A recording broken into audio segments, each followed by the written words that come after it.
Good afternoon po. This is Aster Way. Ano po, palagi ko pong kinakwento sa mga co-members ko si Heart. If you know Heart, Evangelista, everyone knows Heart. Ano po, siguro kaya gusto ko po siya. And she's my celebrity crush. Kasi po, one thing na I admire po, she's independent. And aside from that, nakaka-relate po ako kasi yung tita ko po kasi is baog. So, and sobrang ano po, nakaka-relate po yung tita ko sa story niya. And ayun po.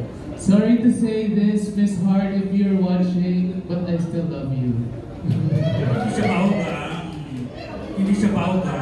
Correct natin. Oh my gosh, totoo ba? I am stand corrected po, sorry. Ayun po. Kasi Miss Hart yan ano. Miss Hart. Baka si Miss Hart. Si Miss Hart. Okay, next. Magandang hapon po sa inyo. Ako po si Aster Lloyd. Yung celebrity crush ko po is dalawa.